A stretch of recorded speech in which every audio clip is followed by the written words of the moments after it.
नमस्कार, मी प्रांजली तुम्हा सगळ्यांचं स्वागत करते माझ्या किचनमध्ये। आज प्रांजलीज किचनमध्ये काय बनणार आहे चला व्हिडिओला सुरू करूया। आज वीकेंड स्पेशल माझ्या घरी बनतोय चमचमीत आणि भरपूर असं भाज्या घालून केलेली व्हेज बिर्याणी। त्यासोबतच चटपटीत असा रायता सुद्धा आहे। बिर्याणी बनवण्यासाठी आपण तांदूळ कसा घेतो यावर त्या बिर्याणीची टेस्ट अवलंबून असते। तर हे बघा, एकदम लांब दाण्याचा बासमती तांदूळ आपल्याला घ्यायचा आहे, ज्याचा प्रत्येक दाणा अगदी सुटसुटीत होतो। तांदूळ जितका जुना असेल तितकी तुमची बिर्याणी छान होणार आहे। मी इथं 2 वाट्या बासमती तांदूळ घेतले। अगोदर आपल्याला ते स्वच्छ धुवून घ्यायचं आहे, कारण बऱ्याच वेळेला त्याला पावडर लावलेली असते। त्यामुळे सगळं धुवून घ्यायचं आहे आणि त्यामध्ये पाणी टाकून आपल्याला हे कमीत कमी 30 ते 35 मिनिटं तरी भिजू द्यायचं आहे। तोपर्यंत आपण बिर्याणीसोबत लागणार आहे बिरिस्ता तो घेऊयात। मी इथं 4 मोठे कांदे हे असे उभे कट करून घेतलेत। कांदे एकदम सुट्टे करायचे आहेत आपल्याला। कांदे कट केल्यानंतर स्वच्छ धुवून घ्यायचे, त्याची प्रत्येक पाकळी मोकळी होते। मग त्याला 2 मोठे चमचे मीठ छान चोळून हे 10 मिनिटासाठी आपण साईडला ठेवूयात। बिर्याणीसाठी अगोदर आपल्याला इथं भात शिजवून घ्यावा लागेल, तर त्यासाठी खडे मसाले लागतील। त्यामध्ये 1 तमालपत्र, 4 ते 5 इथं विलायची घेतली आहे, त्यानंतर दालचिनी, 1 चक्री फूल, 5-6 काळे मिरे आणि 5-6 लवंग घेतलेत, जिरे आणि लिंबू। भात शिजवण्यासाठी एकदम मोठं ढळढळीत पातेलं घ्यायचं आहे, म्हणजे आपला भात छान शिजेल। पाणी भरपूर टाकायचं आहे। पाण्याला छान उकळी आल्यानंतर त्यामध्ये सगळे खडे मसाले टाकून घ्यायचे आहेत। हे बघा, आता खडे मसाले टाकल्यामुळं पाण्याचा कलर थोडासा चेंज झाला आहे। हा पिवळसर कलर आपल्या भाताला नको आहे, त्यासाठी मी इथं अर्धा लिंबू पाण्यामध्ये पिळते, म्हणजे बघा पाणी एकदम स्वच्छ नितळ झालं आहे। आता लिंबू टाकल्यामुळं पाणी एकदम स्वच्छ झालं आहे, त्यामुळे आपला भातसुद्धा एकदम पांढरा शुभ्र आणि सुटसुटीत होईल। आता या पाण्यामध्ये 3 ते 4 चमचे आपल्याला मीठ टाकून घ्यायचं आहे। पाण्याला चांगली उकळी आल्यानंतरच आपल्याला यामध्ये भिजवलेले तांदूळ टाकायचे आहेत। तांदूळ टाकल्यानंतर पाणी बघा एकदम शांत झालं आहे। आता गॅस फुल करायचा आहे आपल्याला आणि एक 5 ते 7 मिनिटासाठी हे तांदूळ छान खळखळून असे शिजू द्यायचे आहेत। जितकं आपण तांदूळ घेतलं होतं त्याच्या 3 पट किंवा 4 पट मी इथं पाणी ठेवलं होतं। पाणी जितकं जास्त असेल तितकं तांदूळ छान शिजलं जातं आणि भात एकदम सुटसुटीत आणि मोकळा होतो। तर इथं एक 5 मिनिटासाठी छान भात शिजला आहे। आता आपण चेक करूयात भात कितपत शिजलं आहे ते। हे बघा, भाताचा जो शीत आहे तो बोटाने दाबल्यानंतर त्याचे पटकन तुकडे होत आहेत, म्हणजे भात अजून कच्चा आहे, तो शिजलेला नाही आहे।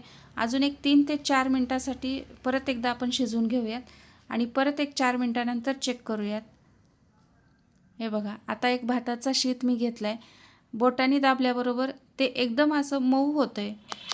इथं जो भाताचा शीत आहे तो तुकडे होत नाही आहे, तर तो दबला जातो आहे, म्हणजे भात एकदम 80 ते 90% शिजत आलेला आहे। आता या स्टेजला आपण गॅस बंद करूयात आणि पाण्यामधलं सगळं तांदूळ भात आपल्याला बाहेर काढायचं आहे। खूप जास्त शिजवायचं नाही, फक्त 80 ते 90% पर्यंत आपल्याला हे शिजवून घ्यायचं आहे। एका मोठ्या ताटामध्ये हे मी पसरून ठेवले आणि याची सगळी वाफ काढायची आहे। हे पूर्णपणे गार होऊ द्यायचं आहे आपल्याला। भात लवकर गार व्हावा यासाठी मी याला फॅनच्या खाली एक 10 मिनिटं ठेवून येते। तोपर्यंत आपल्या कांद्याला जो आपण मीठ लावून घेतलं होतं ते आता अर्धा तास झालेला आहे। आता या कांद्याला पाणी सुटले, तर हे एकदम घट्ट असं आपल्याला पिळून घ्यायचं आहे। कांद्यामधलं सगळं पाणी आपल्याला काढून टाकायचं आहे, थोडंसुद्धा त्यामध्ये पाणी असायला नको आहे। हे बघा, जितकं तुम्हाला गच्च पिळता येईल तितकं पिळून त्यातलं सगळं पाणी आपल्याला निथळून काढायचं आहे। बिर्याणी म्हटलं की कांदा आणि बिरिस्ता हा आलाच, त्याशिवाय बिर्याणीला टेस्टच नाही। मी इथं सगळ्या कांद्यामधलं पाणी अगदी पिळून घट्ट काढले। आता गॅसवरती कढई ठेवायची आहे आपल्याला आणि कढईमध्ये तेल भरपूर लागणार आहे आपल्याला इथं कांदा तळण्यासाठी। अर्धी कढई मी इथं तेल घेतले, तेल छान कडकडीत तापू द्यायचं आहे। त्यानंतर त्यामध्ये कांदे टाकून घेऊयात। हा कांदा ओला आहे, शिवाय आपण त्याला धुतले आणि मग परत मीठ लावून बराच वेळ ठेवलं होतं, त्यामुळे त्याला पाणी सुटले, त्यामुळं हा कांदा तळायला जरा जास्त वेळ घेतो। पण ज्यावेळेस हा एकदम परफेक्ट तळला जातो त्यावेळेस एकदम कुरकुरीत आणि मस्त लागतो। अगदी याच कलरवर तुम्हाला हा कांदा इथं काढायचा आहे। खूप जास्त डार्कसुद्धा करू नका, कारण कढईच्या बाहेर आल्यानंतर परत कांद्याला आणखी वेगळा कलर येतो। त्यामुळं थोडासा कलर चेंज झाला की लगेच आपल्याला इथं कांदा काढून घ्यायचा आहे।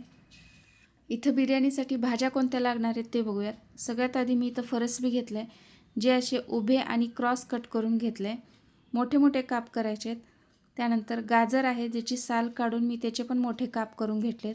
फ्लावर आहे, फ्लावरचे पण आपल्याला मोठे मोठे तुरे घ्यायचे आहेत. हे बघा असे. आणि त्यानंतर इथं हिरवा वाटाणा लागेल. एक मोठा बटाटा जो साल काढून त्याच्या पण अशा मोठ्या मोठ्या फोडी करून घेतलेत. त्यानंतर एक टमॅटो लागेल आपल्याला, ते सुद्धा मोठ्या फोडी करून घेतलेत. त्यानंतर कांदा लागेल आणि दही लागेल आपल्याला 1 मोठी वाटी. 2 मोठे चमचे आलं लसूण पेस्ट घेतली आहे. हिरव्या मिरच्या घेतलेत, ज्या मी अशा उभ्या काप करून घेतलेत. त्यानंतर पुदिन्याची 5 ते 6 पाने घेतलेत आणि काही कोथिंबीर घेतली आहे. आता इथे भाताच्या फोडणीसाठी काही खडे मसाले लागतील, ते सुद्धा मी इथे घेतलेत. आता आपण भाजी तयार करायला घेऊयात. सगळ्यात आधी कढईमध्ये तेल घेऊयात. जे तेल मी कांदा तळलं होतं तेच तेल आपल्याला इथं वापरायचं आहे. 2 मोठी पळी मी इथं तेल घेतलं आहे. तेल छान गरम झाल्यानंतर त्यामध्ये 1 मोठा चमचा मोहरी आणि जे काही खडे मसाले घेतले होते ते तेलामध्ये परतून घ्यायचे. त्यानंतर जिरे टाकायचे, आलं लसूण पेस्ट टाकून घेऊयात. आणि हे सगळे खडे मसाले, आलं लसूण पेस्ट सगळं तेलावरती कमी गॅसवरती आपल्याला परतून घ्यायचं आहे. त्यानंतर हिरवी मिरची टाकूयात, बारीक कट केलेला कांदा टाकायचा आहे. कांदा खूप जास्त लालसर करायचा नाही, एक 2 ते 3 मिनटासाठी फक्त परतून घ्यायचं आहे. त्यानंतर जो टमॅटो आपण कट केला आहे तो टाकूयात. एक 2 मिनिट टमॅटो परतला गेला, कांदासुद्धा परतला गेला आहे. आता यामध्ये काही पावडर मसाले टाकून घेऊयात. सगळ्यात आधी टाकायचं आहे आपल्याला 2 मोठे चमचे धनेपूड. त्यानंतर 1 चमचा लाल तिखट, 2 मोठे चमचे बिर्याणी मसाला, अर्धा चमचा हळद आणि हे सगळं तेलावरती परतून घेऊयात. हे मसाले सगळे छान परतले जावे, बिर्याणी एकदम कोरडी होऊ नये, त्यासाठी 1 मोठी वाटी दही घ्यायचं आहे. यासाठी दही एकदम फ्रेश आणि घट्ट वापरायचं आहे. खूप जास्त आंबट दही घेऊ नका, नाहीतर बिर्याणीसुद्धा आंबट होईल. एक 2 ते 3 मिनिट छान परतले गेलेत मसाले. हे बघा कलर छान आला आहे. आता यामध्ये ज्या भाज्या आपण घेतल्या होत्या त्या सगळ्या एका मागोमाग एक टाकून घेऊयात. यामध्ये तुम्हाला ज्या कोणत्या भाज्या आवडतात ते जास्तीत जास्त भाज्याचा वापर तुम्ही इथं करू शकता, किंवा ज्या भाज्या आवडत नाही त्या स्किप केल्या तरीसुद्धा चालतील. पण जितक्या जास्त भाज्या तुम्ही इथं वापराल तितकी जास्त बिर्याणीला टेस्ट छान येते.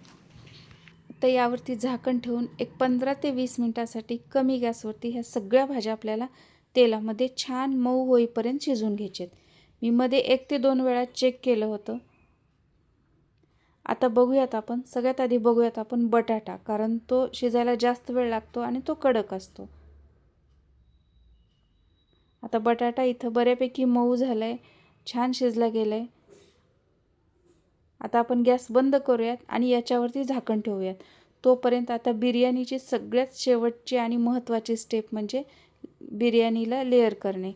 तर एक मोठ्या पातेल्यामध्ये मी खाली 2 ते 3 चमचे तूप टाकले आणि आपला भातसुद्धा आता छान गार झाला आहे. हे बघा किती सुटसुटीत आणि पांढरा शुभ्र मोकळा भात झाला आहे आपल्याला. तूप टाकल्यानंतर आपल्याला त्यावरती भाताचा थर अगोदर लावायचा आहे. त्यानंतर भाजी घेऊयात आपण. इथं तुम्ही जितकी जास्त भाजी वापराल तितकी छान बिर्याणीला टेस्ट येते. भाजीचा थर लावून झाला आहे. त्यानंतर परत एकदा आपल्याला भाताचा थर लावायचा आहे. त्यानंतर जो कांदा आपण तळून ठेवला होता तो कांदा त्याच्यावरती टाकूयात, कांद्याचा थर लावायचा आहे. त्यानंतर बारीक कट केलेली कोथिंबीर आणि पुदिना जो बारीक कट करून घेतला होता त्याचा एक थर लावूयात. त्यानंतर परत एकदा आपल्याला भाज्या लावायच्या आहेत. हेच आपण परत रिपीट करणार आहोत. किंवा जर तुम्हाला असा थर लावायचा नसेल तर कढईमध्ये जो भात आपण साईडला ठेवला होता तो टाकून घ्यायचा आणि मिक्स करून घ्यायचं, ते सुद्धा खूप छान लागतं. आता सगळ्यात शेवटचा थर लावला आहे, त्याच्यावरती आपण काजू तळून घेतले होते ते टाकायचे आणि मधोमध आपल्याला असे होल करून घ्यायचे आहेत. तर हे होल कशासाठी करायचे आहेत, तर खालून येणारी वाफ वरपर्यंत आली पाहिजे आणि बिर्याणीचा प्रत्येक भात, प्रत्येक तांदूळ हा सुटसुटीत आणि मऊ शिजला पाहिजे. आता जे आपण होल केले होते त्यामध्ये 1-1 चमचा आपल्याला तूप सोडायचं आहे. सगळ्यात शेवटी इथं वरून बिर्याणी मसाला टाकायचा आहे. मी इथं 1 मोठा चमचा बिर्याणी मसाला टाकून घेते आणि या पातेल्यावरती बसेल असं एक प्लेट घ्यायचं आहे किंवा ताट घ्यायचं आहे, ते त्यावरती झाकून ठेवूयात. आणि आता गॅसवरती आपण हे बिर्याणी दम देण्यासाठी ठेवूयात. त्याच्यावरती ओझं काहीतरी ठेवायचं आहे. मी इथं कलबत्ता ठेवला आहे. एक 10 मिनटासाठी आपल्याला दम द्यायचा आहे. 10 मिनटानंतर बघूयात. अरे वा, किती मस्त वाफ येते. आणि हा बघा, प्रत्येक शीत हा एकदम मऊ आणि छान शिजलेला आहे. बिर्याणी तर आपली तयार झाली आहे, पण यासोबत खाण्यासाठी आता पटकन असा आपण रायता बनवूयात. 1 वाटी घट्ट आणि फ्रेश असं दही घ्यायचं आहे. दही छान फेटून घेऊयात. त्यामध्ये बारीक कट केलेली काकडी टाकायची 1 वाटी. त्यानंतर 1 वाटी कांदा जो बारीक कट करून घेतला आहे ते टाकायचं आहे. अगदी थोडंसं आपल्याला इथं चाट मसाला टाकायचा आहे, काळं मीठ आणि साधं मीठ टाकायचं आहे. त्यानंतर बारीक कट केलेली कोथिंबीर टाकूयात आणि हे सगळं मिक्स करून घेऊयात. आणि आपला झटपट असा इथं दही रायता तयार झालेला आहे. आता इथं बिर्याणी आणि रायता दोन्ही तयार आहे. घरातली लोकंसुद्धा जेवण्यासाठी वाट बघतायत. बिर्याणी सर्व करतेवेळी मोठं असं उलथणं घ्यायचं आहे लांब दांड्याचं, जे की सगळे लेयर्स त्याच्यामध्ये येतील. अगदी शेवटपर्यंत, पातेल्याच्या शेवटपर्यंत ते गेलं पाहिजे. हे बघा, आता 3-4 लेयर आपल्याला इथं आलेले आहेत, म्हणजे भाजी पण येते आणि भात पण येतो. आता बिर्याणी वाढली आहे, त्यासोबत मस्त असं थंडगार असं दह्याचं रायतं तयार आहे, सोबतच कांदा आणि लिंबू. आजचा माझा वीकेंड प्लॅन कसा वाटला? भेटूया नेक्स्ट व्हिडिओमध्ये आणखीन एखादी अशी छानशी रेसिपी घेऊन. व्हिडिओ पूर्ण पाहिल्याबद्दल खूप खूप धन्यवाद.